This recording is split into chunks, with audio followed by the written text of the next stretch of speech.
Jon Jones versus Alex Pereira for the BMF at heavyweight. Yes, I said it. It makes sense.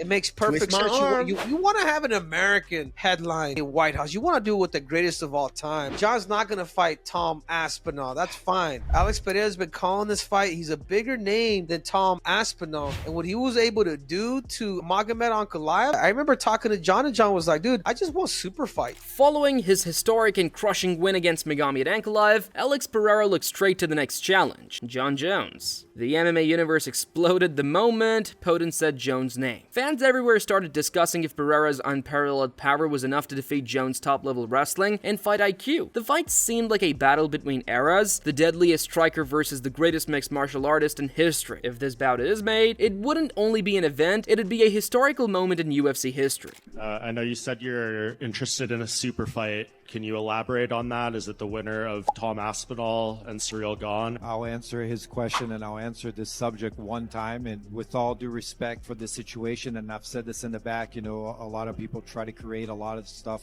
around this. So again, please, with all the respect, I was going to ask for Jon Jones in the White House, but with everything that happened, it's not the right time to talk about it. Henry Cejudo and Kamaru Usman also chimed in on the discussion, both bestowing great respect on Pereira for calling out the greatest champion to ever set foot in the octagon. Cejudo even went as far as to say that this bout should be awarded the BMF title, terming it a clash between two complete monsters of the sport. Usman concurred, stating that the fact Poatan made it through several divisions demonstrates he's well able. Legends on both sides concurred that the collision of punching versus strategy could make one of the most volatile battles in current MMA. Jon Jones versus Alex Pereira for the BMF at heavyweight. Yes, I said it. It makes sense. It makes perfect sense. You want to have an American headline in White House. You want to do it with the greatest of all time. John's not going to fight Tom Aspinall. That's fine. Alex Pereira's been calling this fight. He's a bigger name than Tom Aspinall. And what he was able to do to Magomed Ankalaev, I remember talking to John, and John was like, dude, I just want super fight. Ariel Helwani was not as adamant. He said that the bout does not require any sort of title label. It's giant enough to support itself. Helwani reiterated that the narrative, the stakes, and the star power of both men would easily generate huge pay-per-view figures. He contended that referring to it as a super fight is doing it a disservice. This would be a culture event, the type of fight that transcends the MMA universe itself. And I saw Henry Cejudo say, oh, make it for the BMF. Why? Who gives a f?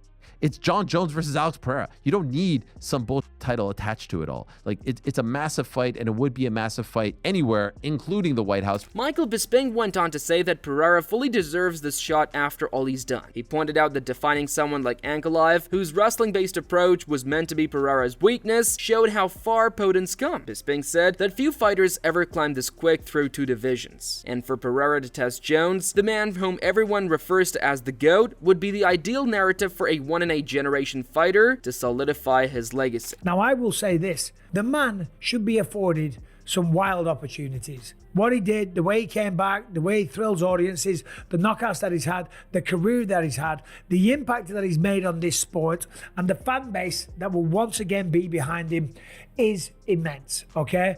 So I say give the man some fun fights. Dana White, however, wasn't entirely sold. The president of the UFC was concerned with Pereira jumping 2 full weight classes so rapidly, stating that although Poatan is an elite competitor, the jump might be problematic. He reminded people that a jump from light heavyweight to heavyweight is not only a matter of strength, but also of durability and structure. Dana argued that any such step would need to be planned carefully because the UFC places equal importance on entertainment and fighter safety. What is your hesitation about him going up to heavyweight? He's mentioned it a few times in the past. He always wanted that Jon Jones fight, and I understand why maybe that fight wasn't appealing to you, but what is your reservations about sending him to heavyweight at this point? Probably that he was a middleweight. He was a middleweight, and he's going to jump up 2 weight classes in the UFC. It's not like jumping up 2 weight classes in boxing. It's a big jump.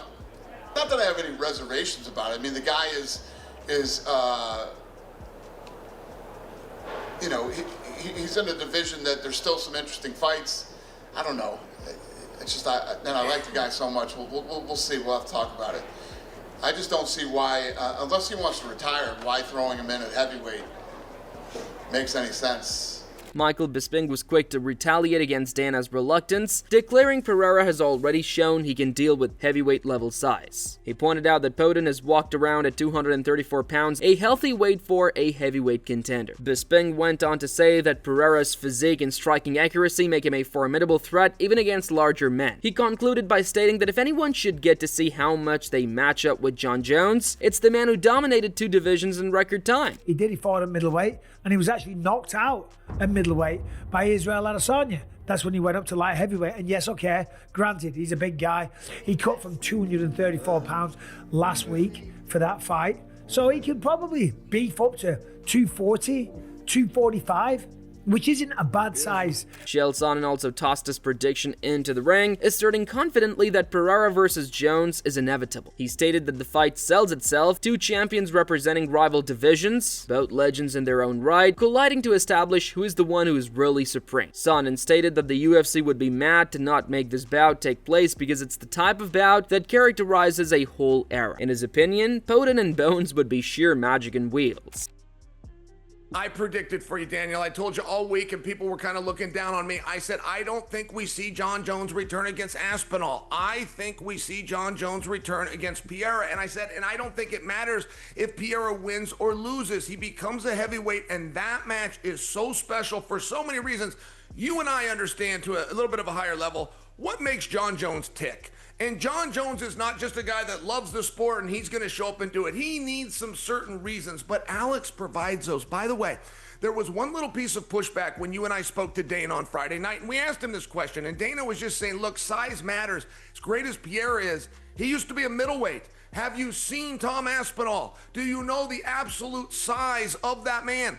But now that we're not talking about Tom Aspinall, now that we're talking about Jones, who Pereira probably weigh a couple pounds more. Sean Strickland, to everyone's surprise, supported Pereira in this case. He stated that Poatan has one of the best opportunities in the UFC to actually defeat Jon Jones. Strickland showed that Pereira's calmness, his stoic-faced demeanor, and that frightening left hook could be serious issues for Jones. He further showed that if someone could withstand Jones' pressure and counter with force, it's Pereira. In Strickland's opinion, this bout would be much closer than folks realize, and fans would finally be able to witness greatness against greatness.